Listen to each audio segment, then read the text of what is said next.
Jemaat yang diberkati Tuhan, mari kita persiapkan hati kita untuk mulai ibadah hari ini. Sekalipun di rumah, saya persilakan Bapak Ibu Saudara berdiri. Ibadah perayaan iman pada hari ini dan sekaligus mengakhiri bulan keluarga, kita mulai dengan pengakuan bahwa pertolongan kita adalah dari Allah Bapa, pencipta langit, bumi, dan segala isinya. Turunlah atas kita sekalian kasih dan damai sejahtera dari Allah Bapa, Tuhan Yesus Kristus, dan Roh Kudus. Amin.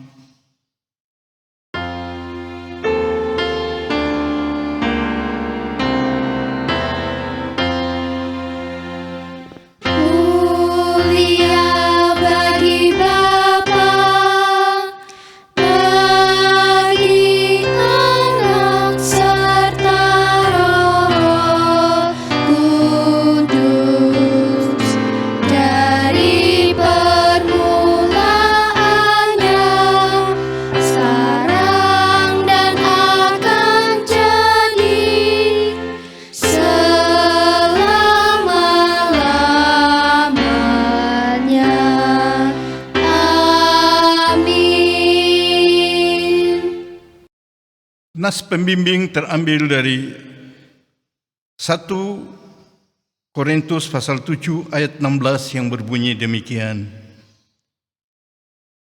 Sebab bagaimanakah engkau mengetahui, hai istri, apakah engkau tidak akan menyelamatkan suamimu? Atau bagaimanakah engkau mengetahui, hai suami, apakah engkau tidak akan menyelamatkan istrimu? Amin.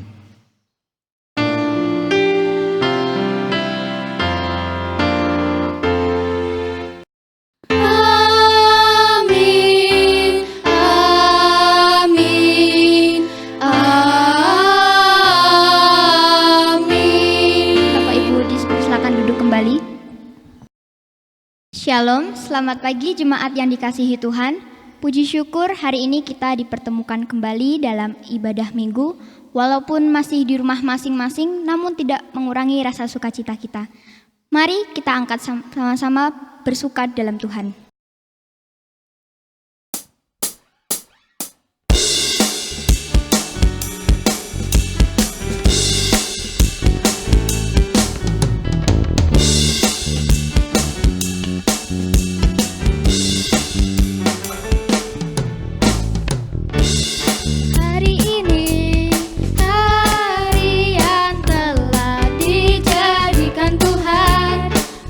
Kita bersuka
Jemaat yang dikasihi Tuhan, selama seminggu ini tanpa kita sadari, kita sering melakukan kesalahan dan dosa. Saat ini kita diberi kesempatan oleh Tuhan untuk datang memohon ampun. Mari Bapak Ibu, saya akan pimpin dalam doa pengakuan dosa. Allah Bapa kami yang bertata dalam kerajaan surga, pada saat ini Tuhan kami datang di hadirat-Mu untuk mengakui segala dosa dan kesalahan kami. Ampuni kami Tuhan, seringkali kami mengecewakan Engkau, kiranya Engkau mengampuni kami dan Engkau membimbing kami ke jalan kebenaran-Mu. Ini doa dan permohonan kami Tuhan, kami serahkan ke dalam tangan kuasa-Mu. Amin. Jemaat Tuhan, mari kita mendengarkan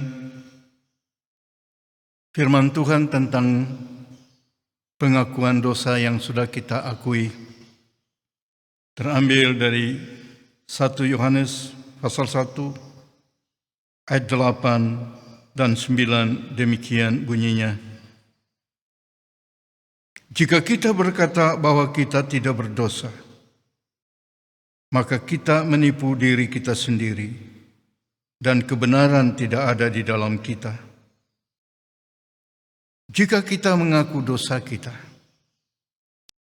maka Ia adalah setia dan adil, sehingga Ia akan mengampuni segala dosa kita dan menyucikan kita dari segala kejahatan. Amin. Sekarang dengarkanlah petunjuk hidup baru untuk kita. Diambil dari Efesus 5 ayat 20 sampai 25. Demikian. Ucaplah syukur senantiasa atas segala sesuatu dalam nama Tuhan kita, Yesus Kristus, kepada Allah dan Bapa kita. Dan rendahkanlah dirimu seorang kepada yang lain di dalam takut akan Kristus. Hai istri, tunduklah kepada suamimu seperti kepada Tuhan. Karena suami adalah kepala istri sama seperti Kristus adalah kepala jemaat. Dialah yang menyelamatkan tubuh. Karena itu, sebagaimana jemaat tunduk kepada Kristus, demikian jugalah istri kepada suami dalam segala sesuatu.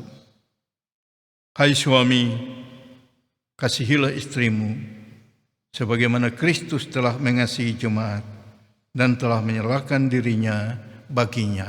Amin. Kita sudah menerima berita pengampunan dan anugerah serta petunjuk hidup baru. Untuk itu kita akan mengungkapkan rasa syukur kita melalui pujian bagi Tuhan tak ada yang mustahil.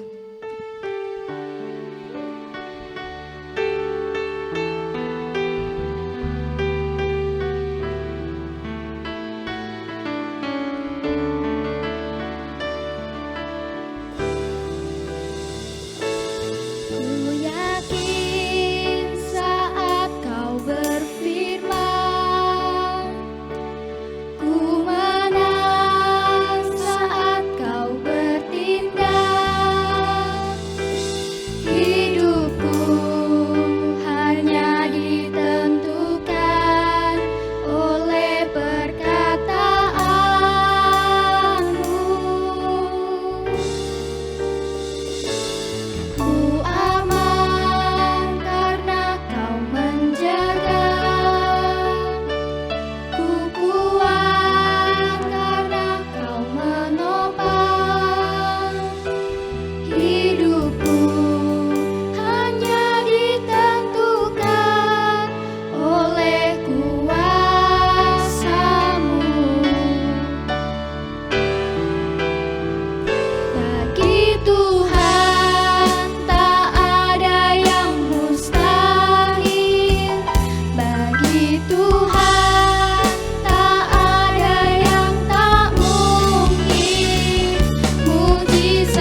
Tiba saatnya kita akan menerima sabda Tuhan. Mari kita siapkan hati dan pikiran kita dengan menaikkan pujian firman-Mu.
Selamat mendengarkan sabda firman Tuhan. Bapak, Ibu, Saudara yang diberkati oleh Tuhan, kini saatnya kita akan membaca untuk merenungkan firman Allah. Sebelum kita membaca dan merenungkannya, mari kita berdoa terlebih dahulu. Tuhan Yesus, firman yang hidup,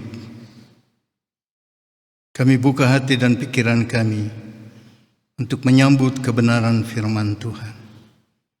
Dan mohon Roh Kudus mematrikannya di hati kami, supaya firman Tuhan tinggal di dalam kami, dan kami tinggal di dalam Tuhan. Sehingga hidup kami, hidup yang berbuah-buah lebat, sebagaimana Tuhan harapkan. Dalam nama firman hidup, Yesus Tuhan kami berdoa. Haleluya. Amin. Saudara sekalian yang diberkati Tuhan, bacaan firman Allah pada saat ini diambil dari kitab Kisah Para Rasul pasal 16 ayat 13 sampai 15 yang demikian bunyinya. Pada hari Sabat kami keluar pintu gerbang kota.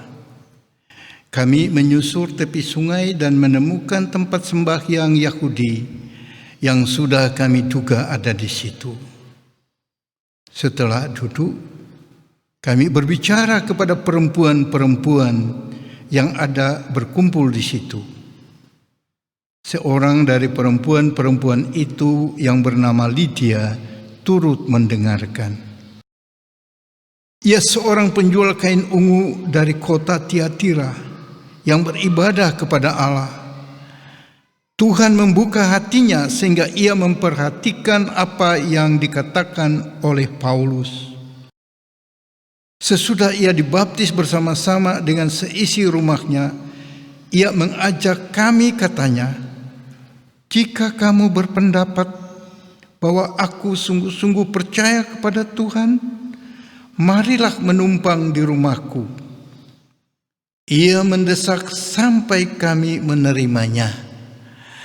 Demikian bacaan firman Allah untuk kita saat ini. Yang berbahagia dan lebih berbahagia adalah kita yang mendengar firman Tuhan, menyambutnya dengan sukacita dan mau melakukannya. Tuhan Yesus dipermuliakan dalam hidup kita. Bapak, Ibu, saudara-saudari, tema khotbah kita hari ini adalah sama-sama luar biasa. Yang dimaksud sama-sama di sini adalah laki-laki dan perempuan.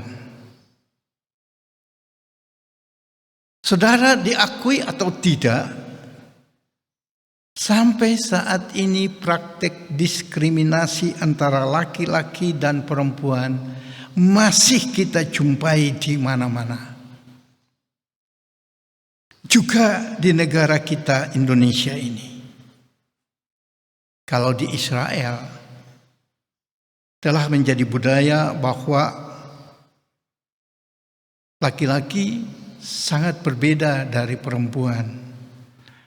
Laki-laki golongan nomor 1, diakui, dihargai, dijunjung tinggi. Perempuan golongan nomor 2, dihina, disepelekan, direndahkan, tidak dihargai. Maka kadang kalau orang laki-laki Israel berdoa begini, "Ya Tuhan, saya mengucap syukur karena saya tidak diciptakan sebagai perempuan." Doa itu menunjukkan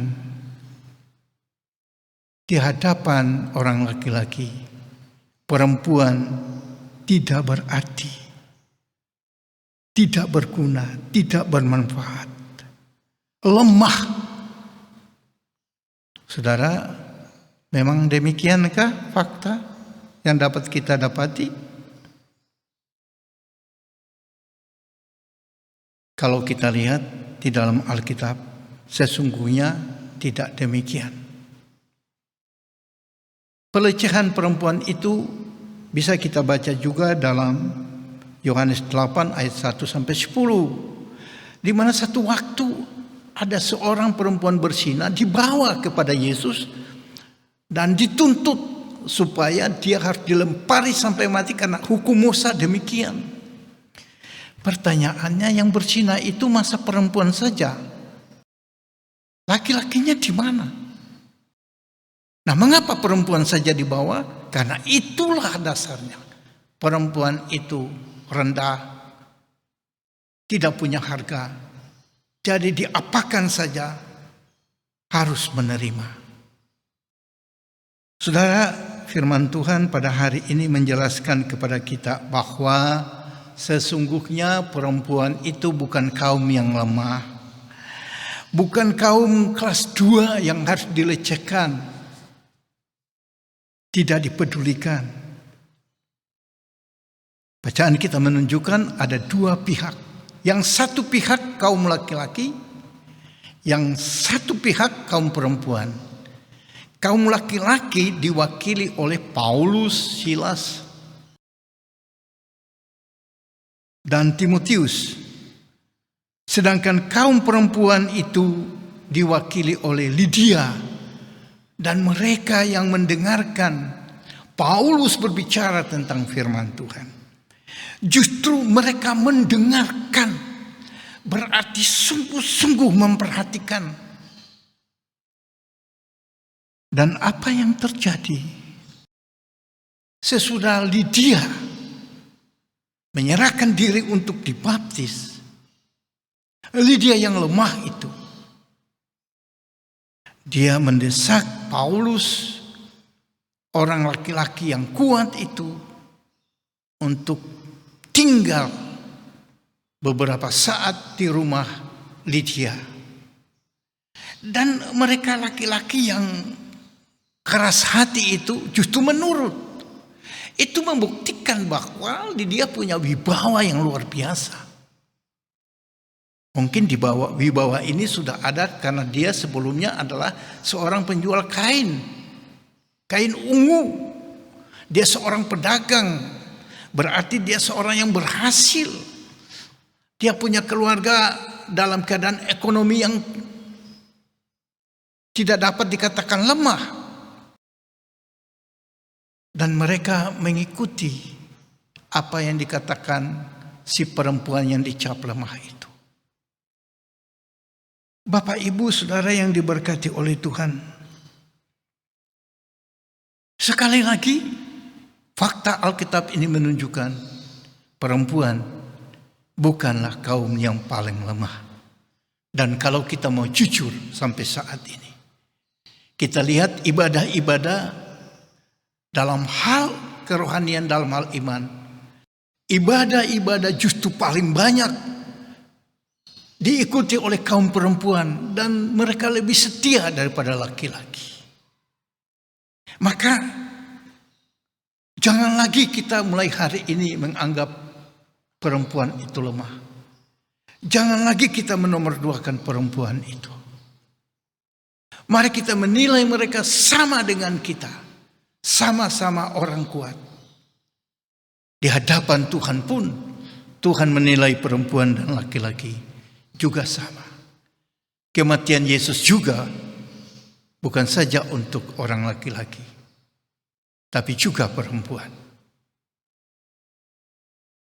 Yesus bangkit, justru yang pertama-tama Yesus menampakkan diri kepada orang perempuan. Mengapa? Karena di hadapan Yesus, perempuan itu juga berharga. Perempuan itu juga terhormat. Maka di dalam keluarga kita, supaya keluarga kita bahagia, supaya keluarga kita selalu sejahtera, baik kita suami, mari kita menghormati, menghargai istri-istri kita. Dan kita yang istri-istri juga menghargai, menghormati suami-suami kita. Kalau di dalam keluarga suami istri saling mengasihi, saling menghargai, tidak ada perasaan memandang satu rendah daripada yang lain, dijamin keluarga itu akan menjadi keluarga yang langgeng, keluarga yang bahagia sampai selamanya. Efeknya kepada gereja ialah karena gereja terdiri dari keluarga-keluarga. Maka kalau keluarga kita menjadi keluarga yang bahagia, sejahtera, saling menghargai satu dengan yang lain, maka di dalam gereja keluarga-keluarga yang berkumpul itu juga akan saling menghargai satu dengan yang lain. Efeknya akan terjadi pada masyarakat di sekitar kita. Orang lain akan melihat gereja kita adalah gereja yang sungguh disenangi, sungguh disukai. Karena apa? Keluarga-keluarga yang di dalamnya, walaupun berbeda, sukunya berbeda, kepribadiannya berbeda, harkatnya, sosialnya, tapi mereka hidup rukun dan damai. Ini berarti kita telah menjadi berkat bagi orang-orang, bagi keluarga-keluarga di sekitar kita. Mari kita akhiri bulan keluarga ini dengan meningkatkan kualitas hidup di dalam keluarga kita sebagai keluarga yang rukun dan sejahtera. Amin. Sebagai jemaat Mennonite, mari kita mengikrarkan komitmen kemuridan kita demikian. Kami bersaksi bahwa tidak seorang pun dapat mengenal Kristus, kecuali ia yang sungguh-sungguh mengikutinya setiap hari dalam kehidupan. Sebagai orang percaya di segala abad dan tempat, mari kita mengikrarkan iman rasuli kita demikian.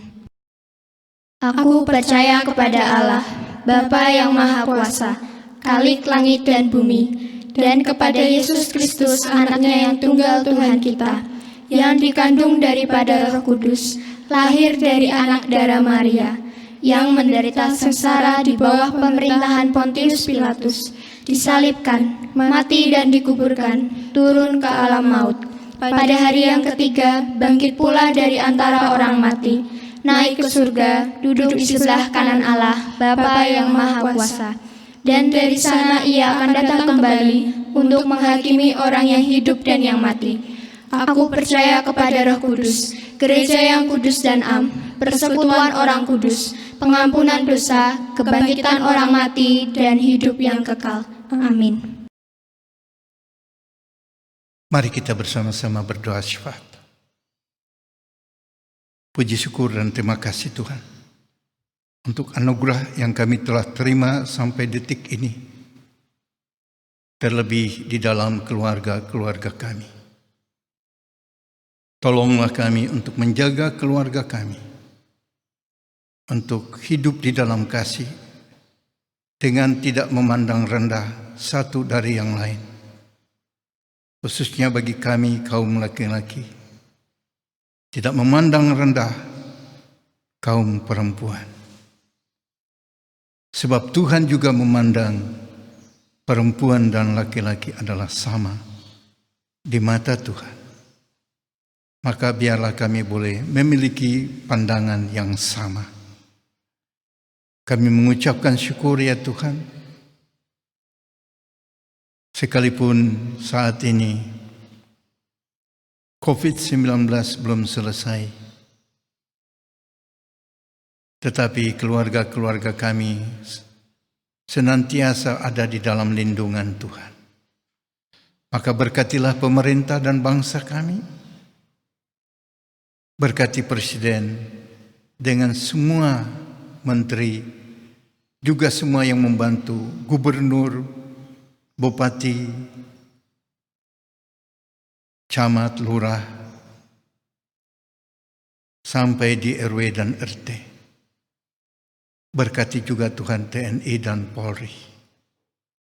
Khususnya Kota Salatiga, Tuhan berkati wali kota dan wakilnya, dan semua pemimpin daerah di kota ini. Bapak, biarlah di hari ulang tahun Kota Salatiga pada bulan ini, usaha daripada pihak pemerintah, khususnya wali kota, wakil, dan Komporpinda, dibantu oleh para dokter, perawat, ahli medis, mereka dapat berjuang terus sehingga yang sakit COVID-19 makin berkurang, bahkan yang sakit menjadi sembuh. Ya Tuhan, kami berdoa supaya Tuhan berkenan memberkati gereja-gereja di Salatiga. Berkati juga gereja ini dengan segala pergumulannya. Kami mohon Tuhan tolong pimpin dalam pembukaan ibadah pada bulan Agustus minggu pertama supaya dapat berlangsung dengan baik. Ya Tuhan, kami serahkan juga cabang kami di Kerobokan. Tuhan tolong berkati. Pergumulan untuk seorang gembala jemaat tetap. Tuhan tolong bantu kami, bantu panitia di dalam hal ini. Terima kasih Bapa. Kami serahkan anak-anak dalam belajar dari tingkat kelas bermain sampai ke perguruan tinggi. Tuhan berkati juga. Segala kemuliaan hanya bagi Tuhan yang telah mengajar kami berdoa. Bapa kami yang di surga, dikuduskanlah namamu. Datanglah kerajaan. Jadilah kehendak-Mu di bumi seperti di surga. Berikanlah kami pada hari ini makanan kami yang secukupnya. Dan ampunilah kami akan segala kesalahan kami, seperti kami juga mengampuni orang yang bersalah pada kami. Dan jangan bawa kami dalam pencobaan, tetapi lepaskanlah kami dari yang jahat. Karena Engkaulah yang punya kerajaan dan kuasa dan kemuliaan sampai selama-lamanya. Amin. Kita sudah sampai di penghujung ibadah minggu ini. Mari kita angkat pujian pamungkas kita yang mengatakan bahwa Allah itu baik.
Keluarga-keluarga yang diberkati Tuhan, tinggallah dalam damai sejahtera dan terimalah berkat Allah.